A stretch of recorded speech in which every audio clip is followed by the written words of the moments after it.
할렐루야. 안녕하십니까 성도 여러분들. 벌써 2월 마지막 주제주이자 2월의 또 마지막 날이기도 합니다. 이제 곧 아마 봄이 다가오지 않을까 생각합니다. 시간은 빨리 지나가는 것 같은데 코로나 상황은 별반 달라지는 게 없은 것 같아서 안타깝고 또 조바심도 나고 그렇습니다. 빨리 우리 성도들을 또 필리핀에서 뵙고 싶은데 시간만 자꾸 가고 상황은 나아지는 게 없어서 또 속상한 것도 있고 또 마음이 무겁기도 합니다. 모쪼록 우리 성도들 다시 뵐 때까지 무탈히 하루하루 잘 지내시기를 바라고, 또 이번 주도 또 우리 하나님께서 우리에게 주신 말씀 붙잡고 승리하는 그런 여러분들 되시기를 바랍니다. 오늘 우리가 함께 나누실 하나님의 말씀은 구약성경 느헤미야 8장 1절 한 절 말씀만 보겠습니다. 우리 다 함께 봉독하십시다. 이스라엘 자손이 자기들의 성읍에 거주하였더니 일곱째 달에 이르러 모든 백성이 일제히 수문 앞 광장에 모여 학사 에스라에게 여호와께서 이스라엘에게 명령하신 모든 모세의 율법책을 가져오기를 청하매. 아멘. 저도 지금 한국에 머무르고 있는 지가 9개월째 되고 있습니다.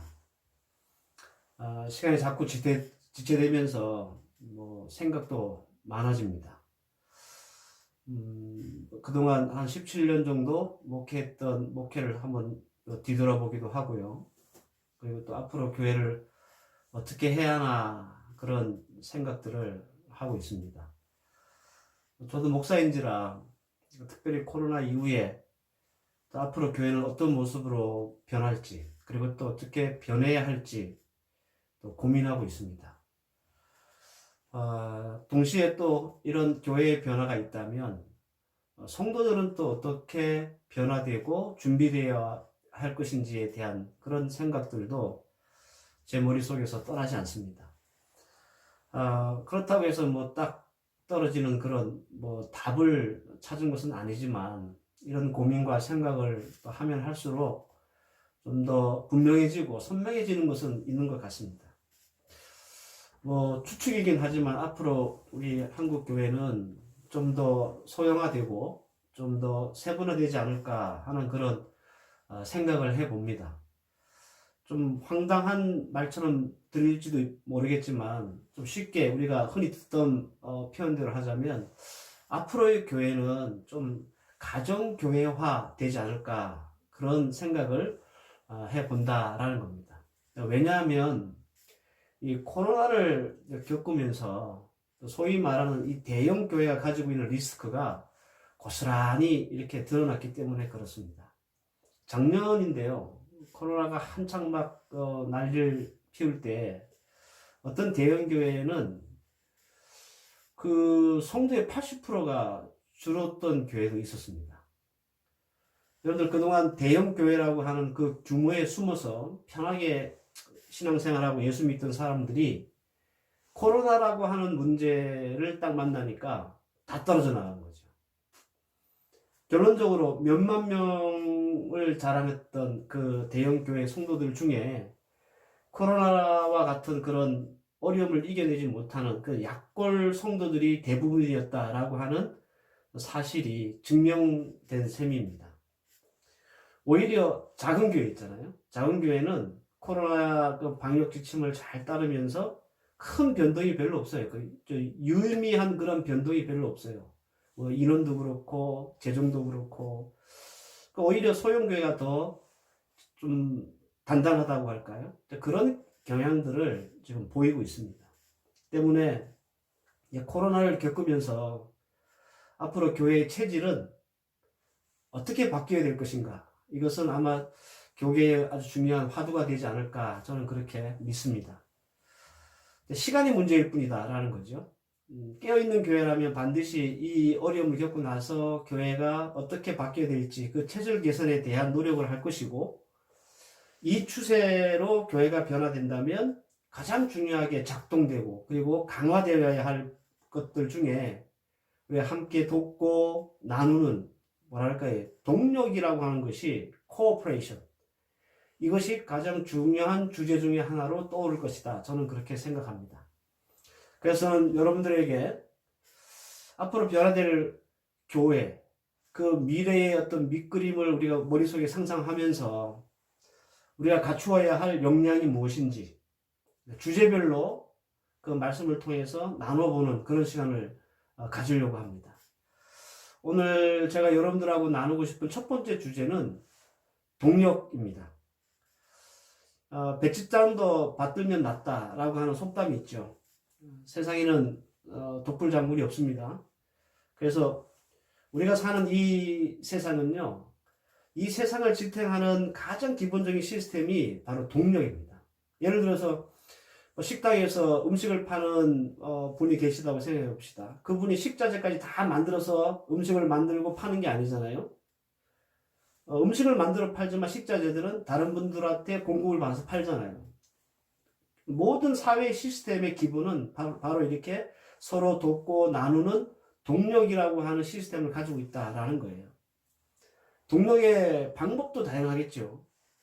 어떤 자질이나 능력, 이것을 서로 나눠 도울 수도 있고, 또 전문적인 지식이나 경험, 이런 것들도 서로 동력하고 나눌 수 있습니다. 또 혹은 물질이나 기도나 봉사나 혹은 은사, 이런 것들로 우리는 아름다운 동력을 이루어낼 수 있을 것 같습니다. 우리 일상에서 어디든지 동력 없이 이루어지는 것은 없고, 그래서 동력은 그 자체가 아름다운 것이다 라고 생각합니다. 가정에서도 남편과 아내의 동력이 있잖아요. 교회에서도 성도와 목사의 동력이 있잖아요. 그죠? 당연히 하나님의 일을 하는 것에 있어서도 이 서로 돕고 나누고 함께하는 이 동력은 아주 중요한 필수적인 요소다라고 생각합니다. 그리고 앞으로 변화될 교회의 밑그림을 생각해 보면 우리가 더 강화해야 되고 더 비중을 둬야 될 부분 중에 하나다라고 저는 여겨진다라는 겁니다. 동력은 작은 힘을 크게 만드는 놀라운 능력이 있습니다. 흩어져 있는 것들을 모아가지고요, 불가능한 일들을 해낼 수 있는 그런 저력이 바로 이 동력이라고 하는 의미 안에 포함되어 있습니다. 우리 교회도 우리 성도 여러분들의 여러 가지 동력으로 인해서 그동안 우리 교회는 많은 사역을 했습니다. 또 교회의 사명도 또 여러분의 동력과 함께함과 또 나눔으로 인해서 잘 감당할 수 있었습니다. 저는 목사로서 또 묵묵히 이 일에 함께하고 나누고 도왔던 우리 성도들에게 늘 감사하고 있고요. 그런 여러분들을 늘 축복합니다. 오늘 저는 그 에스라와 느헤미야에 대한 동력, 그 말씀을 드리려고 합니다. 에스라와 느헤미야가 어떻게 동력했는지 이 말씀을 좀 본격적으로 드리기 전에 좀 설교 시간이 좀 길어진다 할지라도 이번 기회를 통해서 제가 이스라엘의 귀한 역사에 대한 정리를 좀 해드려야 될 것 같습니다. 포로 귀환의 역사에 대한 말씀을 여러분들 들을 때 대부분 단편적인 말씀으로 들어요. 느헤미야 혹은 에레미야, 에스라 이런 각각의 성경에서 한 파트를 설교로 듣기 때문에 이것을 구슬 꿰듯이 이렇게 꽤 맞추기가 어렵다는 거죠. 그런데 이 귀한 역사를 이렇게 좀 이렇게 간단하게나마 우리 머릿속에 이해하고 있으면 이렇게 헷갈리지가 않습니다. 앞뒤가 이렇게 뒤죽박죽되지도 않고 오히려 하나님의 말씀을 읽고 설교를 듣는데 많은 도움이 됩니다. 그래서 제가 속으로 언젠가는 한번 제대로 정리를 해드려야 되겠다라고 하는 마음이 있었는데 이번 기회에 이 에스라와 느헤미야를 다루면서 그 포로 귀환 역사에 대한 간단한 정리를 해드리려고 합니다. 제가 간단한 표를 준비했습니다. 여러분들 보시면서 설명을 들으시고 이스라엘의 귀환 역사를 이해하셨으면 좋겠습니다. 이스라엘 백성들의 포로 귀환 역사는요, BC 587년 유다가 바벨론에 의해서 망함으로 시작합니다. 유다를 멸망시킨 이 바벨론은요, 계속해서 승승장구한 게 아니에요. 이스라엘을 멸망시키고 나서 48년 후에, 그러니까 BC 539년에 메대와 바사라는 나라에 의해서 이 바벨론이 멸망하게 됩니다. 그리고 이 바벨론을 멸망시켰던 이 바사는 이 바벨론 때 포로로 잡아왔던 이스라엘 백성들을 다시 본국으로 돌려보내는 소위 말하는 고레스 칙령이라는 것을 발표하게 돼요. 이 칙령이 발표되고 3년 후에, 그러니까 BC 536년에 스룹바벨에 의해서 이스라엘 백성들이 1차로 포로 귀환을 하게 되는 겁니다. 이때까지만 하더라도 우리가 알고 있는 그 다니엘 선지자 있잖아요. 다니엘이 살아 있었습니다.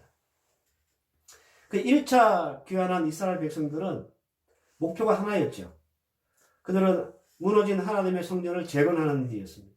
열심히 하려고 했는데 그 톡찬민들의 음모와 방해, 이게 너무 심해가지고 이 성전 건축을, 성전을 재건하는 일을 시작하다가 무려 16년 동안, 그러니까 BC 520년까지 하나님이 원하고 이루려고 하셨던 성전 재건의 그 꿈을 이루지 못하고 중단되는 사태가 벌어지는 거예요. 무려 16년이나 이렇게 지연된 성전 재건의 이 중단의 역사가 하나님이 보시니까 너무 답답하신 거죠. 그래서 1차 귀환 때 스룹바벨을 따라서 함께 왔던 사람 중에 누가 있었냐면 학개와 스가랴라고 하는 선지자가 있었어요. 이 두 사람을 선지자로 세우셔가지고 하나님이 이스라엘 백성들의 그 영적인 나태, 안일함, 이것을 깨우쳐요. 여러분들이 학개와 스가랴를 읽어보시면 잘 나와 있습니다. 제가 언젠가 한번 학개를 설교할 때 말씀을 드린 적도 있습니다. 근데 그 결과로 이스라엘 백성들은 다시 정신 차려가지고 성전을 재건하는데 성공합니다. 4년 후에, 그러니까 BC 516년에 성전을 재건하게 됩니다. 그리고 이제 세월이 좀 많이 지나요. 한 38년쯤 지나서, 그러니까 BC 한 478년쯤에 우리가 잘 알고 있는, 여러분들 에스더 아시죠? 에스더. 이 에스더가 바사의 왕비가 되는 사건이 일어납니다. 그리고 에스더가 바사의 왕비가 되고 나서 20년이 지나고 BC 458년에 에스라에 의해서 두 번째로 포로가 귀환하게 되는 거예요. 근데 여러분들 한번 생각해 보세요. 왜 에스라에 의해서 두 번째 포로 귀환이 필요했을까? 학개와 스가랴에 의해서 성전이 완성되었잖아요. 그리고 나서 에스라가 귀환할 때까지 무려 58년이 지났습니다. 이 58년이라고 하는 시간이 지나는 과정에서 어떤 일이 벌어졌냐면 다시 이스라엘 백성들이 신앙적으로 나태해지고 안일해지고, 그리고 지속적으로 그 토착민들이 이스라엘 백성과 성전을 방해해서 58년 전에 세웠던 그 성전이 많이 소실된 거예요. 그러니까 이런 이유로 하나님은 다시 에스라를 중심으로 해서 두 번째 포로 귀환 역사를 이뤄내시는 거죠. 에스라는 아론의 16대 손입니다. 그리고 에스라서 7장 12절 말씀을 보시면 이렇게 기록되어 있는데, 하나님의 율법의 완전한 학사 겸 제사장 에스라, 이렇게 기록되어 있습니다. 율법의 완전한 학자이자 제사장이다, 이렇게 표현하고 있는 거죠. 에스라의 이력은 그래서 다분히 어떤 면에 포인트가 있습니까? 영적인 면에 포인트가 있는 거예요. 이 때문인지는 몰라도 에스라는 2차로 귀환 후에 성전을 재건하는 일보다는 어디에 많은 노력을 기울이냐면 바닥으로 떨어져 있는 이스라엘 백성들을 신앙들을 끌어올리고 회복시키는 일에 굉장히 많이 주력을 해요. 그럼에도 불구하고 하나님의 소원이었고 이루시려고 했던 그 성전을 재건하는 일은 엄두도 내지 못하고 14년이라는 시간을 지나게 됩니다. 그때 14년이 지나고 나서 BC 444년에 하나님이 제3차로 느헤미야를 중심으로 해서 이 이스라엘 백성들을 귀환시켜 주십니다. 하나님은 느헤미야에게 지금 헐려져 있고 무너져 있는 예루살렘의 성벽, 그리고 성전에 대한 이야기를 듣게 하세요. 느헤미야 1장 3절에 나오죠. 저희가 내게 이르되 사로잡힘을 면하고 남은 자가 그 도에서 큰 환난을 만나고 능력을 받으며 예루살렘 성은 회파되고 성문들은 소화되었다 하는지라. 이 소식을 듣게 되는 거예요. 근데 요 무너졌다라고 하는 이 성벽이 언제 만들어진 거라고요? 학개와 스가랴에 의해서 만들어진 거라는 거예요. 그리고 나서 시간이 58년이나 지나고 그리고 14년이 더 지나서 느헤미야는 이 소식을 듣게 된다라는 겁니다. 여기까지가 제가 여러분들에게 간략하게나마 이스라엘의 귀한 역사를 소개해드린 간단한 내용입니다. 그러니까 이게 전체적으로 보면 유다가 멸망한 후에 정확히 143년 만에 완전한 모습의 성전이 느헤미야에 의해서 건축이 되고요. 그리고 귀한 역사를 통해서 관련된 성경을 우리가 순서대로 나열을 해보면 지금 우리가 가지고 있는 성경의 순서가 아니라 학개, 스가랴, 그리고 에스더, 에스라, 느헤미야 이런 순으로 정리가 되어야 이 성경의 순서가 맞는 거예요. 근데 여러분들 원래는 에스라와 느헤미야는요 한 권의 책이었습니다.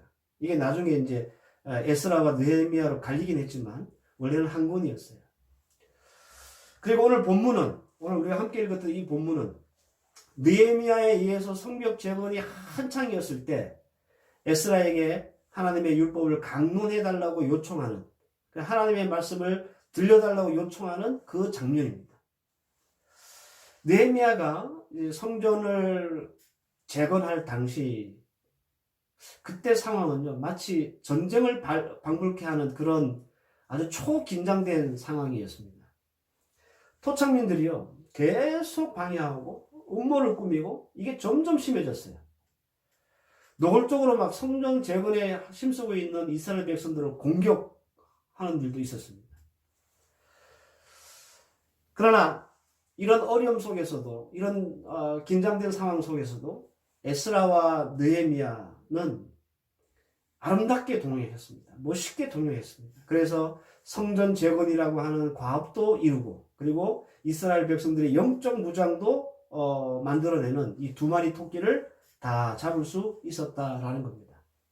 저는 이것을 에스라와 느헤미야의 아름다운 동력이라고 부르고 싶습니다. 앞서 에스라는 완전한 학자이자 그리고 제사장이었다라고 말씀을 드렸습니다. 성경에는 능통하고 말씀을 전하는 일은 아주 전문가인데 현실적으로 성전을 재건하는 일은 경험이 1도 없었던 사람이었어요. 그러니까 이 에스라가 귀환을 하고 나서 성전을 재건하는 일은 지지부진할 수밖에 없었던 겁니다. 그래서 여러분이 에스라서를 읽어보면 1장에서 6장까지는 성전 건축에 대한 재건에 대한 말씀이 나오는데 그것은 에스라 때의 말씀이 아니라 스룹바벨 때의 말씀, 지나간 역사에 대한 기록이고요. 그리고 본격적으로 에스라 자신이 사역했던 그 사역에 대한 말씀은 7장부터 나오는데 그 7장 이후의 말씀들을 잘 읽어보면 뭐 성전을 건축했다든지 그것을 진두주의했다든지 하는 말씀이 아니라 이스라엘 백성들에게 영적 어떤 각성을 일으키는 그런 말씀으로 채워져 있습니다. 그러니 에스라는 실질적인 어떤 성전 건축에는 그렇게 뭐 큰 도움이 되는 그런 사람은 아니었다라는 겁니다. 그러나 그 에스라가 가지고 있었던 이 부족함은 느헤미야를 통해서 우리 하나님께서 채우셨습니다. 느헤미야는 어떤 사람입니까? 그는 바사 아닥사스다 왕의 술 관원장이었습니다. 성경에 나옵니다. 여러분들 유대인으로서 바사 왕국의 고위직을 맡은 사람이 몇몇 되는데요. 그 중에 에스더 왕비였죠. 그 다음에 다니엘 총리였습니다. 그 다음으로 고위직이 이 느헤미야입니다. 왕의 최측근이죠. 또 이 사람은 행정력이나 추진력이 굉장히 강한 사람이었습니다. 그의 어떤 미친 듯한 그런 행정력과 추진력은 느헤미야서 곳곳에 나타납니다. 느헤미야 2장 12절 말씀에 내가 아무 사람에게도 말하지 아니하고 밤에 일어나 두어 사람과 함께 나갈새 내가 탄 짐승 외에는 다른 짐승이 없더라. 이거는 암행 순찰했다 그런 말인데 느헤미야는 예루살렘에 도착해서 현지 상황을 시찰하기 위해서요. 방해자들이 막 방해하고 음모를 꾸미고 막 그러니까 아주 은밀히 움직여 지금 현황 파악을 하고 있다라는 말입니다. 얼마나 보안이 철저했는지 느헤미야 2장 16절 말씀을 보면 이스라엘 방백이나 유다 사람이나 제사장들이나 귀인들도 이 느헤미야가 어디를 갔다 왔는지 몰랐다라고 성경에 기록되어 있을 정도입니다. 그리고 느헤미야 3장 이하의 말씀을 보면 이 느헤미야는 성벽을 재건하고 성전을 재건하는 그 일을 철저하게 분업화시켜요. 구역을 정하거든요. 그래서 요 구역은 제사장 누가 맡고 저쪽 구역은 또 어떤 제사장이 맡고 이렇게 따로따로 임무를 부여해 줍니다. 이렇게 분할한 거죠. 그리고 방해자들이 자꾸 이렇게 와서 방해하니까 보초도 세우고 또 만일의 사태에 대비해가지고 무장을 하면서 또 하나님의 성전을 건축하고 하는 그런 일들을 계속해서 반복합니다. 느헤미야 4장 13절 말씀에 보면 내가 성 뒤에 낮고 넓은 곳에서 백성으로 그 종족을 따라 칼과 창과 활을 가지고 서게 하고 느헤미야 4장 17절과 18절 말씀에 성을 건축하는 자와 담보하는 자는 다 각각 한 손에는 일을 하며 한 손에는 병기를 잡았는데 건축하는 자는 각각 칼을 차고 건축하며 나팔 부는 자는 내 곁에 섰느니라. 여러분들 지금 이 상황이 어떤 상황인지 이 말씀으로 충분히 여러분들 이 뉘앙스가 전달될 줄 믿습니다. 이 정도를 아주 살벌하고 긴장된 상황이었다라는 거예요. 그리고 에레미야는 자신이 먼저 백성들과 함께 고통을 분담하고 솔선수범합니다. 느헤미야 4장 23절 말씀에 내나 내 형제들이나 종자들이나 나를 쫓아 파수하는 사람들이나 다 그 옷을 벗지 아니하였으며 그랬습니다. 옷을 벗지 아니했다라는 말은요. 군대 갔다 오신 분들은 아실 거예요. 5분 대기조처럼 군화도 못 벗고 무장도 하지 못하고 그렇게 잠을 자고 먹고 그랬다는 거예요. 항상 공격의 위험에 있었기 때문에 그런 초긴장 상태로 이 느헤미야조차도 그런 상태로 지냈다라는 말입니다. 이뿐 아니죠. 같은 동족에게 고리 대업을 하는 사람들이 있었습니다. 백성들이 막 아우성을 치니까 느헤미야가 부당한 이익을 취한 동족들을 불러놓고 야단치고 책망하고 다 돌려줘요. 그리고 느헤미야 자신도 어떤 돈도 받지 않아요. 느헤미야 5장 14절 말씀에 보면 내가 유대 땅 총독으로 세움을 받을 때 곧 아닥사스다 왕 20년부터 32년까지 12년 동안 나와 내 형제가 총독의 녹을 먹지 아니하였느니라 그랬습니다. 무려 12년 동안 월급 받지 않고 총독의 직분을 감당했다 그런 말입니다. 왜요? 그 총독에게 주는 월급을 누구에게 받아야 되냐면 유대인들에게 받아야 되거든요. 그러니까 자신의 동족들에게 받아야 되니까 안 받는 거죠. 그런데 이렇게 훌륭한 지도자였던 느헤미야도 못하는 게 있었습니다. 뭘까요? 바로 백성들을 하나님의 말씀으로 먹이는 일이었어요. 이스라엘 백성들이 이 느헤미야 지도하에 아무리 열심히 일을 하고 성전을 건축한다 할지라도 그들에게 채워져야 할 영적인 양식, 영적인 무장, 이건 느헤미야가 할 수 없었던 겁니다. 그가 아무리 행정이 뛰어나고 그리고 추진력이 강하고 해도 이스라엘 백성들은 하나님의 백성들이잖아요. 그들이 하나님의 말씀으로 채워줘야 하는데 그 일은 느헤미야가 할 수 있는 일이 아니었다는 거죠. 그래서 누가 필요한 겁니까? 에스라가 필요한 거죠. 에스라는 비록 이 느헤미야처럼 뭐 행정에 밝거나 추진력이 있거나 그래서 실질적으로 이 성전의 벽돌을 쌓고 재건하는 일에 도움이 되는 그런 사람은 아니었지만 이스라엘 백성들에게 반드시 필요한 영적 무장을 시키는 그 일, 하나님의 말씀을 그들에게 먹이는 그 일만큼은 탁월했던 사람이에요. 그래서 성경에서 그를 완전한 학자다라고 불렀던 겁니다. 에스라가 말씀을 들고 단위에 섰습니다. 에스라가 율법책을 탁 펴니까 백성들이 다 일어났습니다. 에스라가 율법책을 해석하고 낭독하니까 모든 백성들이 아멘 아멘 하면서 하나님을 찬송하고 회개하고 깨달았습니다. 느헤미야 8장 6절 말씀에 모든 백성이 손을 들고 아멘 아멘 응답하고 몸을 굽혀 얼굴을 땅에 대고 여호와께 경배하느니라 그랬습니다. 느헤미야 8장 8절에서 9절 말씀 사이에도 하나님의 율법책을 낭독하고 그 뜻을 해석하여 백성으로 그 낭독하는 것을 다 깨닫게 하며 백성이 율법의 말씀을 듣고 다 우는지라. 에스라는요 이렇게 훌륭한 설교자였습니다. 에스라는 이렇게 아주 막강한 영적인 권세가 있는 사람이었습니다. 이 에스라는 느헤미야가 하지 못했던 이 이스라엘 백성들의 영적 무장을 시키는 일에 아주 탁월한 능력을 가졌던 사람이었습니다. 성도 여러분, 이 얼마나 아름다운 동력입니까? 느헤미야는 성전을 재건하는 일에, 그리고 에스라는 그 이스라엘 백성들의 영적 양식과 무장을 위해 서로 힘을 합치니까 여러분들 성전도 잘 건축되고, 그리고 이스라엘 백성들도 하나님의 말씀으로 잘 무장될 수 있었다라는 겁니다. 만약 여러분들 에스라만 있었다면 어떻게 됐을까요? 그러면 뭐 뻔하죠. 하나님의 성전 재건은 불가능했을지도 모릅니다. 반대로 느헤미야만 있었으면 어떻게 됐을까요? 성전 건축은 잘 이루어질 수 있을 겁니다. 그죠? 그러나 그들이 영적으로 피폐해지고 또 성전을 건축하는 그 과중한 업무를 하면서 그 노동을 해가면서 아마 그들이 번아웃 되었을 거예요. 성전은 다 건축되었을지 모르지만 아마 그 건축이 다 끝나고 난 이후에 그들은 그 성전에서 예배드린 자가 하나도 없었을 수도 있습니다. 하지만 느헤미야와 이 에스라가 이렇게 아름답게 서로 동력하니까, 서로가 가진 장점을 가지고 서로가 가지고 있는 것 가지고 서로 동력하고 함께하고 나누니까 성전 재건도 완수하고 영적으로도 더 단단해져 가지고 이 성전이 재건된 이후에 그 성전 안에서 하나님을 뜨겁게 예배하는 이스라엘 백성들이 될 수 있었다라는 겁니다. 여러분들, 이것이 동력이 만들어내는 힘입니다. 서로의 이 장점을 가지고 강점을 가지고 동력하니까 이런 놀라운 결과를 만들어낼 수 있었다라는 겁니다.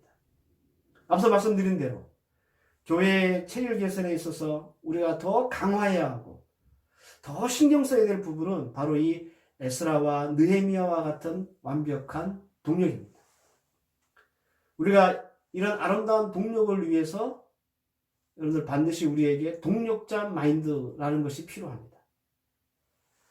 목회자가 하라고 하니까, 또 목회자가 한다고 하니까 그저 따라주는 수준의 어떤 동력이 아니라 에레미야와 느헤미야처럼 성전 재건이라고 하는 공동의 목표에 서로 동의하고, 그렇게 동의할 수 있는 영적인 안목도 필요하고, 더불어 동력을 할 때 시키니까 하는 동력이 아니라 자청해서 할 수 있는 그 믿음 또한 있어야 하는 것입니다. 이것이 진정한 의미에서의 동력자 마인드입니다. 저는 우리 필리핀 한인교회 성도들이 앞으로 이런 동력자 마인드로 준비될 수 있기를 바랍니다. 시키면 하고 안 시키면 노는 그런 성도가 아니라, 내가 돕고 나누지 않으면 하나님의 일과 교회의 사명을 감당할 수 없다라고 하는 그런 믿음과 마인드가 준비되어 있어야 앞으로 성공적인 교회 체질이 개선되는 그 일에 성공적으로 우리 교회가 세워질 수 있다라는 겁니다. 저와 여러분들이 오늘 말씀을 정말 굳세게 붙잡고 함께 동력할 수만 있다면 미래의 교회에서도 우리는 교회에 주신 사명을 잘 감당해 나가며 하나님 앞에 영광 돌리는 그런 교회와 성도로 세워질 줄 믿습니다. 성도 여러분, 우리 다시 한번 힘을 모아 보십시다. 우리가 안 되고 못하는 것 말고 우리가 할 수 있고 익숙한 것부터 이 동력자 마인드를 가지고요, 누가 시켜서 하는 그런 동력이 아니라 자발한 자청해서 스스로 함께 힘을 모아서, 비록 지금 코로나 재앙 중에 있지만 우리가 이렇게 함께 힘을 모으고 하나님 앞에 서로 돕고 동력하면 분명히 지금 이런 상황 속에서도 하나님이 기뻐하시는 일들을 이루어 나갈 수 있는 우리 교회와 성도가 될 줄 믿습니다. 사랑하는 성도 여러분, 다시 아름답게 동력할 마음을 내시고 믿음을 가지고 이 어려움도 극복하고 또 하나님의 일들을 이뤄나가는, 그래서 우리에게 하나님이 주신 영육간의 복을 누릴 수 있는 그런 믿음의 동력자들, 또 믿음의 성도들 될 수 있기를 주의 이름으로 축원합니다. 말씀 잘 붙잡고 함께 동력할 마음을 가지시고 또 그런 믿음을 가지셔서 하나님을 기쁘시게 할 수 있는 여러분들 되시기를 주의 이름으로 다시 한번 축원합니다. 기도하십시다. 하나님, 에스라와 느헤미야의 이 아름다운 동력을 통해서 성전 재건은 완료되었고 이스라엘 백성들은 더 단단하게 영적으로 무장될 수 있었습니다. 하나님, 우리 필리핀 한인교회가 이런 동력자 마인드를 가지고 앞으로 교회를 섬기며 주의 일들을 받들 수 있는 자들 되게 하여 주시옵소서. 누가 시켜서 하는 동력이 아니라 자청해서 하는 동력이 우리 가운데 일어나게 하여 주시므로 하나님 앞에서 더 크고 아름다운 일들을 감당함으로 주께서 주시는 큰 위로와 은혜와 형통한 복을 누리는 우리 필리핀 한인교회 성도들 다 되게 하여 주시옵소서. 이제는 우리 주 예수 그리스도의 은혜와 성부 하나님의 무한하신 사랑과 성령의 인도하심과 교통하심과 섭리하심이 오늘 이 말씀을 듣고 동력자 마인드를 갖기 원하는 하나님의 귀한 백성들 머리 위에와 이들의 자녀와 가정과 학업 위에 이제로부터 영원까지 함께 계실지어다. 아멘.